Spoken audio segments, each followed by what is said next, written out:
Andrew Tate is once again making headlines after being indicted by the Romanian authorities on charges of human trafficking, rape, and running an organised crime network. While many are breathing a sigh of relief that legal action is finally being taken, the Tates remain adamant that the charges are false and that their innocence will be proven over the course of the investigation. Today, Anna and I are going to discuss the charges levelled against the Tate brothers, why Tate has become so popular among certain young men, and how we can understand his relationship to the sex trade from a class-focused perspective. But first, who is Andrew Tate, and why is he such a controversial figure? He's a British-American former kickboxer and a short-lived reality TV star from Big Brother in 2016 until he was taken off the air for a video that surfaced of him beating his ex-girlfriend as well as his homophobic and racist tweets. Since then, he's been a self-made wealth guru who offers training courses on how to be rich using cryptocurrency, and also an owner of a private network and host of it called The War Room, which describes itself as a global network in which exemplars of individualism work to free the modern man from socially induced incarceration. That's where he outwardly claims he gets the majority of his money from. The reality that has been uncovered is that he also has made a ton of money from the sex trade industry, particularly through running cam girl businesses in Romania and, as we will discuss later, allegedly being complicit in sex trafficking of women and girls. Where he gets most of his following, supporters, and notoriety is from his social media presence, particularly his Twitter account, which has been suspended more than once because of the violently misogynist message that he spreads. He's been banned off of all social media platforms, from TikTok to YouTube, for his misogynist rhetoric, but he's also become incredibly wealthy and gained a cold-to-light level of admiration from men across the world who see him as a brave defender of masculinity against what they view as a hostile force, more specifically women's rights and women's liberation groups, but in a broader sense, left-wing and anti-capitalist movements which, amongst other things, reject the nuclear family model and the roles assigned to people by the gender binary. Here are some examples of tweets and comments that have gained him a lot of fame. So in 2016, he had a rant on Twitter concerning the Harvey Weinstein scandals, which gave him some of his first cult-like followers. In it, he said, "If I left $1 million outside of my front door, when it got stolen, people would say, 'Why was it there? Irresponsible.' I can say nobody should steal, it's wrong, and everyone will agree, but still, very little sympathy per my bad decision pre-thievery. Sexual assault is the same. Why were you there? With this guy, drunk, you don't even know. Why? In those types of situations, pretending women are blameless and men shouldn't rape is stupid." In reference to the hypothetical situation in which a girlfriend accuses their boyfriend of cheating, he advises that they, the boyfriend, bang out the machete, boom her in the face, and grip her by the neck. Shut up, bitch. He also said he likes to date 18 to 19-year-olds to leave an imprint on them, that men should only marry or fuck young virgins because otherwise they're damaged goods. And he said, I expect absolute loyalty from my woman. I'm not having my chicks talking to other dudes, liking other dudes. My chicks won't go to the club without me. They are at home. So what exactly has happened that's brought this man back into the media spotlight? Andrew Tate, along with his brother Tristan and several associates, has been indicted by the Romanian authorities on charges of human trafficking, rape, and operating an organised crime network aimed at sexually exploiting women. Following their arrest in December 2022, the Tate brothers and their associates were detained in a Romanian jail until March 2023, when they were subsequently transferred to house arrest. The indictment has expanded the number of identified victims to 7 as more and more come forward sharing similar experiences with the Tate brothers. The victims alleged that they were taken to various locations in Romania where they were subjected to continuous surveillance, ensnared in oppressive deaths, and, according to the prosecutors, intimidated into producing pornographic materials by, quote, physical violence and psychological coercion. There are further charges of trafficking minors and money laundering which are still under investigation and could potentially lead to a separate indictment. Andrew Tate, a self-proclaimed misogynist and sexist who believes that women should, quote, bear responsibility for being raped, has vehemently denied the allegations against him, portraying the case as a calculated scheme orchestrated with the intention of seizing his assets by the Romanian government and, in his words, the Matrix. Romanian authorities have not commented on this claim so far. As of now, no official information regarding the trial date has been made public. The legal proceedings, which are expected to last multiple years, are anticipated to shed light on the details surrounding these serious accusations. The case has drawn significant media attention due to the severity of the charges and the involvement of extremely high-profile, controversial celebrity individuals, with more teenage boys in Britain having heard of Andrew Tate than the British Prime Minister Rishi Sunak himself. As developments unfold, the public awaits further updates, seeking justice for the victims and clarity regarding the allegations against Andrew Tate and his associates. So let's turn to discussion now. Anna, why do you think Andrew Tate is so popular in the first place? Who's drawn to this kind of person? Andrew Tate portrays himself as the epitome of the mythical self-made bourgeoisie. And we have to keep in mind that we live under a class society. So what is seen as something to strive towards will always be based on what the ruling class is like. In the case of proletarian men, they strive to become the male millionaire, right? They're taught from a very young age to become this rich, a lady killer, with women throwing themselves at them with a hot wife and an even hotter mistress or mistresses, a big, nice house and a nice car. And, ironically, actual mature men really just don't care about any of these supposed markers of manhood. That's why, the majority of his audience is primarily teenage and preteen boys and, perhaps some people in their early 20s who are stuck on a bit of a stage of arrested developments, because mature men just can see through this bullshit facade so easily. With the context of Andrew Tate not actually being self-made aside, he brands himself as what the proletarian man has been taught to strive for. That is why he's so revered. With this reverence comes a lot of power. So instead of addressing the real issues that the majority of men in this world have to deal with, which is exploitation, marginalization, and criminalization by the capitalist imperialist class, what he does is that he boils down the problems of the working man as a problem of not having enough money and men these days not being manly enough to tame the unruly modern woman. And the solution? To engage in alternative forms of money-making, scams like cryptocurrency as well as drop shipping, which will appeal to the working man who is tired of having to work his ass off for wages, as well as to violently dominate women physically and financially so that they will be sexually and domestically subservient to you, which unfortunately to the vast majority of men, including proletarian men, is appealing as we live under the incredibly patriarchal hegemonic control of the capitalist imperialist class. Very well said, yeah. And one of the good points that you brought up, I thought, was that, he really plays up this popular rags to riches fantasy, wherein anyone can make it if they try hard enough. And because he was supposedly poor and now rich, you, as a person struggling financially, should listen to Andrew Tate and give him your money if you want to become rich, too. If you want to become rich, give Andrew Tate all of your money.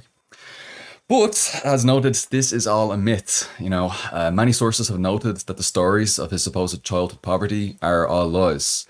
For example, from Rolling Stone, the Tates have spoken often of their impoverished upbringing in a seeming effort to bolster their self-made bona fides, talking about scrounging for KFC leftovers from uneaten buckets left on tables. Sources who knew the brothers as young men, however, doubt this ever happened. He never came from poverty. If he's saying he's gone around nicking KFC chicken, that's a complete lie, says one. He had a Porsche and a Ferrari. Photos from that time confirm the Porsche at least. Imagine my shock at a capitalist lying to get money from poor people. Imagine my shock at a man who openly describes how he manipulates women for financial gain, also manipulating other poor people for financial gain. Quelle fucking surprise. Well, you're going to be surprised to find out that he hired 75 male models to promote Hustlers University and had them make up fake sob stories about how they were poor, but now because of Andrew and Tristan Tate, they're rich. And that's why you should give $49.99 a month to Hustlers University. Also, it costs $7,979 to become a member or subscriber of the War Room, which is his private network. The absolute brain fuck of this whole situation is a capitalist leech is promising poor working class men that he's going to teach them to be rich lady killers by stealing their money and charging them like crazy for all this pseudoscientific advice. His target audience is financially destitute working class men, and he's making these desperate souls, misogyny aside, pay him $7,000, almost $8,000, which I know these target working class men could be sent to debt over spending that much money. He definitely appeals to the, quote, temporarily embarrassed millionaires, both members of the working class with false consciousness who believe that, any day now, they're going to fall into wealth again, as well as the lower stratums of the petty bourgeoisie. He also speaks to the insecurities some men have about not being perceived or treated like a superior by merit of their gender, and hatred that some men have for women. Apart from seeing all workers of all genders, including women, as income generators whom they seek to exploit and profit off of their labor, class society only sees women as one of these categories. Number one is flesh factories. Factories for future workers if they're proletarian, or factories for future heirs of private property if they're part of the ruling class. These factories become the private property of whoever marries them, and thus virginity pre-marriage and absolute loyalty to their husbands is especially valued because they want to make sure the product of said factory, their children, are truly theirs in order to ensure that they are their heirs.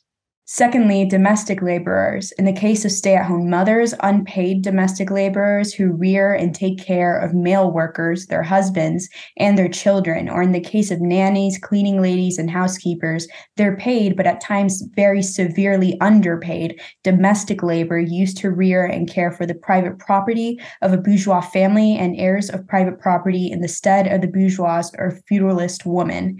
And finally, sexual commodities, to be bought and sold on the sex trade market through prostitution, porn, and all other forms of the sex trade. These women, whom they view as commodities and not people, can be heavily contrasted with the flesh factory view of women, as since they are not virgins, they do not view them as marriageable or trustworthy and thus marginalize them, which is why the most destitute women of every society always are overrepresented in the sex market, wherever they are, and yet their demand for what they view as commodities never ceases.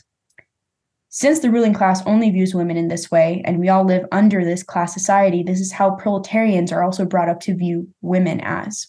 Of course, that is not what women are, and they often refuse to be seen as just that. So even proletarian men get angry that they are not able to attain this mythical flesh factory, willingly unpaid or underpaid domestic laborer and or sexual commodity that the ruling class has promised them. And so they start assuming there is something wrong with themselves, they don't make enough money, they aren't masculine enough, or society as a whole, believing that society is being degraded by nefarious elements, which are responsible for the denial or unattainability of what they perceive to be rightfully theirs, a woman or multiple women. Andrew Tate reinforces this idea. The only way he depicts women in his rhetoric are either as sexual commodities, hoes, bitches, women you can buy for a night to fuck, flesh factories, virgins who you can imprint on and carry your lines through, and domestic laborers, mothers, maids, cleaning ladies by merit of their gender more than by their profession, or otherwise witches and hags who are destroying society, or more specifically, men's chances at happiness through sexually and physically exploiting them whenever they please, by going against the gender binary, against rape culture, against the sex trade, which he has made a substantial amount of money off of. His rhetoric tells all men that they are entitled to their obedient virgin wife or multiple virgin wives who serve them as domestic labor faithfully, as well as the hundreds of 18-year-old side bitches that they can financially coerce into sexually pleasing them whenever they like. And when I say financially coerce, I want to be clear that this means rape. He tells men to take this thing they're entitled to by force or by coercion.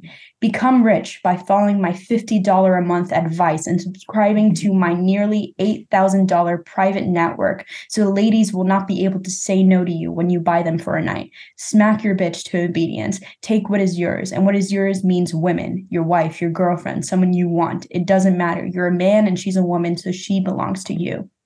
Tate preys on insecurity. He engages in activities like negging, of course, with women, but not only with women. He also engages in similar activities with his wider audience, which is primarily men. Far from the self-help and life advice that he's expected to give his audience, and sometimes he does, but often he actually directly insults his audience, putting them down, and he's doing this specifically for profit.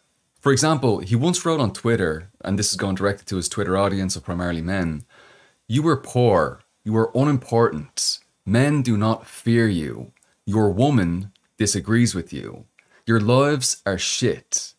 If I was forced to endure a year of your life, it would be the worst level of depression imaginable." There's a lot to unpack there, and I think we could talk a lot about, particularly the sentence, "Men do not fear you." Interesting. Is that how we want to relate to men? Your woman, your property, disagrees with you, so can't be free in the physical sense, but also can't be free mentally. There's no room even for disagreements. But yeah, there's a lot to unpack there. You could probably spend about 3 hours just focusing in on that one tweet.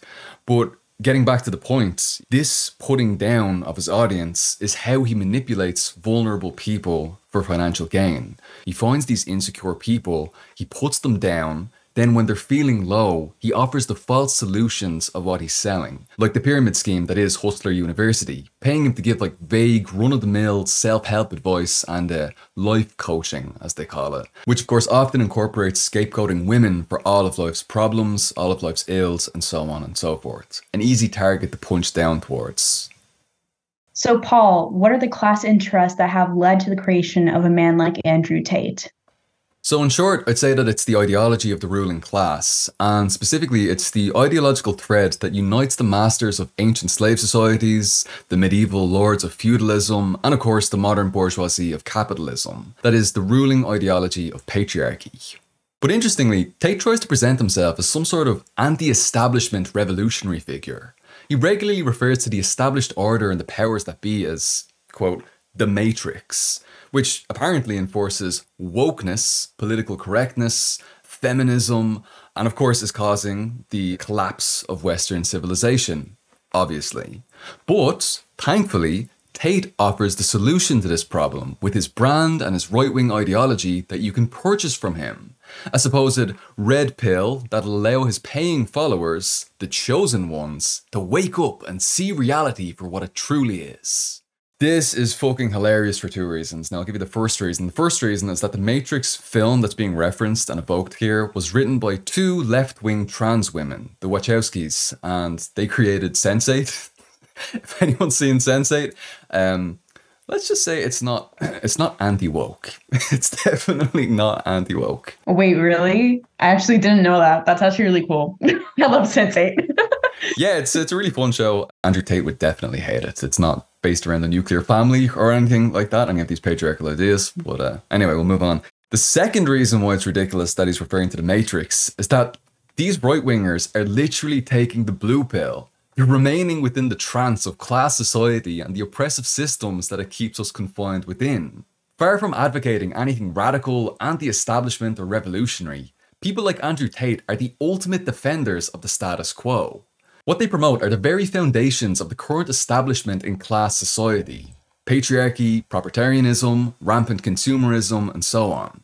He's simply rehashing the same old oppressive ruling class traditions that have been around for thousands of years since the dawn of class society itself. The ideology that he promotes obviously relies heavily on that of the capitalist ruling class, but also, very strangely, is that it's also the ruling class of the old slave societies, like ancient Greece and ancient Rome. He speaks openly about women as property, as his slaves and so on. There was a really horrible leaked transcript between Andrew Tate and a young woman that really illustrates this ruling class ideology that he advocates. Now, heads up, this one really is rough. If you are sensitive to sexual abuse or things like that, just skip over this section. Andrew Tate begins, "Where's my dinner?" The girl responds, Baby, don't talk like that, please. You know I want to make you dinner, just waiting to get to you. Andrew Tate replies, slave. The girl replies, please. Andrew Tate replies, belt. The girl replies, do you want me to be your slave or your wife? Andrew Tate replies, you'll do whatever I tell you, which is the same thing. If I choose a woman to be my wife, she will love me enough to let me tell her what I want. I will decide if she is a slave. She doesn't make the rules. I'm a man. I don't listen to complaints from women. Just trust me and shut up. Don't piss me off again today. So it's extremely violent, misogynistic, and of course openly evoking these master-slave relations of the old slave societies. Now that's particularly interesting to me because a lot of people can readily identify Tate's obvious misogyny, but this class element of his worldview seems to be regularly going under the radar. Even if people are referring to property a little bit, they're not necessarily placing that within the context of class society as a whole, you know. So Andrew Tate is a class-conscious capitalist who fantasizes about returning to ancient slave societies, prior even to feudalism. The way he views women is almost identical to the way that women were viewed in these ancient slave societies like ancient Greece, the ancient Athenian city-state, and so on. For example, women became the property of men in slave society, which of course Tate upholds. He also believes that men are allowed to cheat, while women shouldn't even be allowed to talk to other men, which of course was the norm in ancient slave society. Husbands would regularly have multiple sexual partners, often women who were forced into the sex trade, by the way, while if wives slept with other men, they were punished violently. And there's a concrete reason for why this double standard emerged historically. Women were forced to have one sole sexual partner so that men could have children who were guaranteed to be biologically his, who he could then pass his private property onto after he died. This intergenerational wealth transfer allowed for the accumulation of private property across generations, which eventually led to the development of modern society. So this idea that women can't have multiple sexual partners, but men can, emerged with the transition from communal hunter-gatherer society to the agriculture and pastoralism, which would produce surpluses that would eventually lead to slave society, or so-called civilization. Indeed, patriarchy itself emerged in parallel with class society, each facilitating the other. And when Andrew Tate is challenged in his interviews about why he thinks it's okay for men to cheat on their partners, but not okay for women to cheat, he alludes to this very explanation, stating that women can't cheat because then men can't be sure if children are biologically theirs. So we can see that Tate's worldview coincides closely with the patriarchal worldview of not only the capitalist ruling class, but also the ruling class of slave owners in ancient slave society. There's an interesting element of class consciousness there. I have nothing to add to this other than the reminder that no type of oppression would exist if it did not benefit the ruling class materially in some way. Patriarchy exists for a reason. It's not a repeated mistake from the past, it is intentional. And if Andrew Tate was actually going against the status quo, he wouldn't have lasted as long as he has as a social media influencer or amassed the following that he has. The only reason he is being reprimanded is because he has been found out, allegedly, to engage in sexual trafficking in Romania and previously in England as well. But he's only being charged in Romania. But the majority of sex traffickers in this world aren't criminalized, while in contrast, the sex trafficked are very often. Sex trafficking is an incredibly lucrative business whose primary consumers are the ruling class. And sex trafficking only gets considered sex trafficking if it's done in a country where it is illegal, or the type of sex trafficking, like the sex trafficking of children and captured and hostage women, which is generally frowned upon by society, because all of the sex trade at the end of the day is exploitative.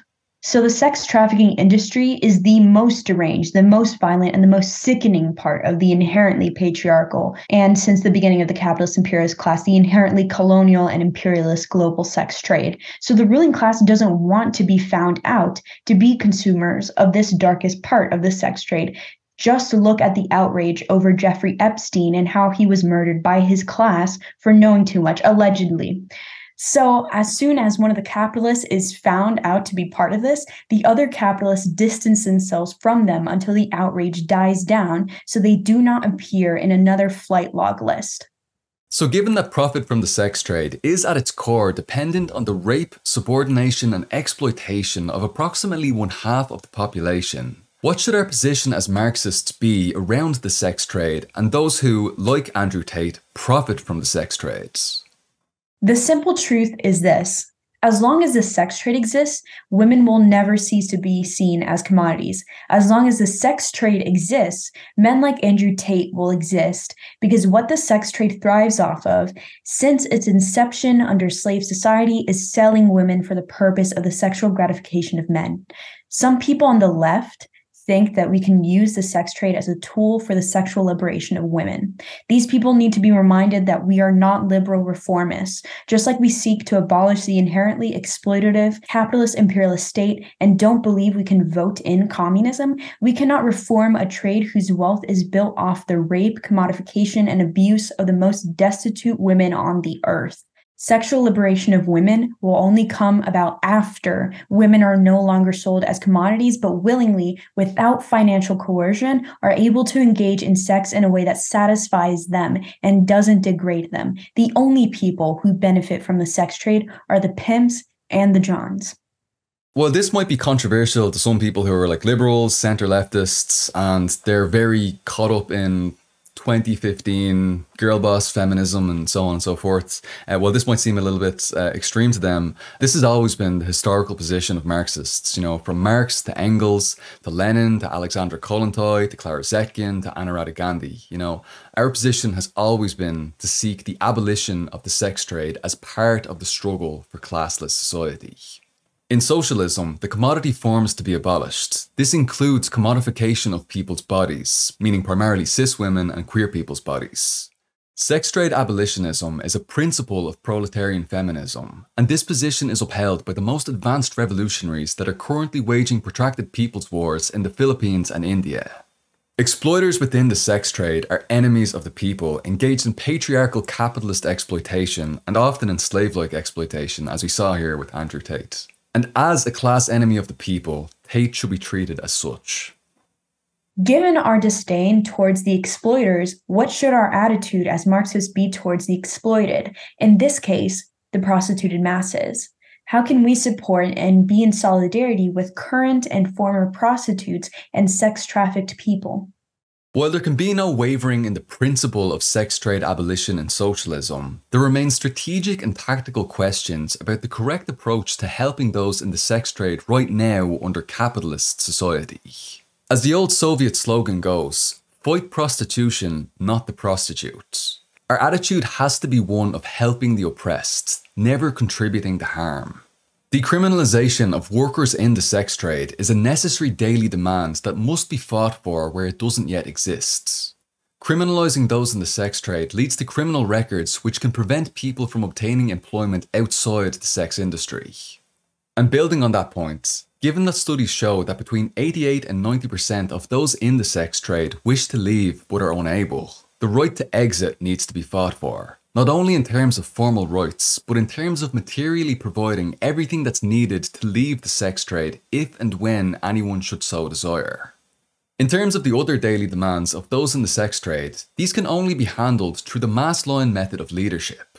Going directly to those in the sex trade, seeing what it is that they need, formulating a concrete political strategy with our organisations around those needs, then returning to them with this strategy, getting feedback, returning to the drawing board if necessary before putting it into action, and so on and so forth. What we as proletarian people, particularly proletarian women, need to realize is that just like most of us are one layoff and financial emergency away from homelessness, proletarian women are constantly one layoff and financial emergency away from turning to prostitution, porn, and other lines of the sex trade as a way to sustain ourselves. How many of us have had making an OnlyFans advertised to us as a form of escaping our current destitute positions? How many of us as teenage girls were told we should make a Seeking account and become a sugar baby on the side for the perks of money and fancy gifts? How far are you as a proletarian woman from being thrown out into the streets? We have to be compassionate. First of all, because every person forced into this situation deserves absolute support and compassion, because the level of exploitation, rape that they have to deal with on a weekly basis is appalling. Secondly, because the ruling class is not compassionate towards this section of the lumpen proletariat at all, just like the rest of the proletariat. At the same time, their demand for prostitutes, porn stars, and the like ever increases, their violent criminalization and marginalization of them continues. They criminalize them. Can you believe that? Sex workers aren't criminals. Those who profit from the sex trade are criminals. Those who buy and rape the women forced into this trade are criminals. The enemies of prostitutes are the ruling class, is class society. And we, as people who seek to abolish class society, must stand with all of those who suffer under it. Thank you for tuning in to this episode of Marxism Today, and a special thanks to everyone who contributed to our GoFundMe, because we have reached our financial goal. Wow, you guys really did not want to keep seeing me grainy like this. I love it. Thank you so much. Salamat, gracias, because now when I get home from Ireland, I'll be able to buy that equipment so you can see and hear me in high definition. If you would like to continue supporting our left-wing independent media, then consider joining our Patreon and tossing us a coin, €1, $1, whatever it may be.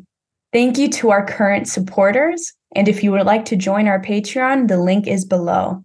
Buenas tardes, buenas noches, y buenas mañanas, kasamas, adios, y shalom. Gurmila Magwiv, agus Slán go bó.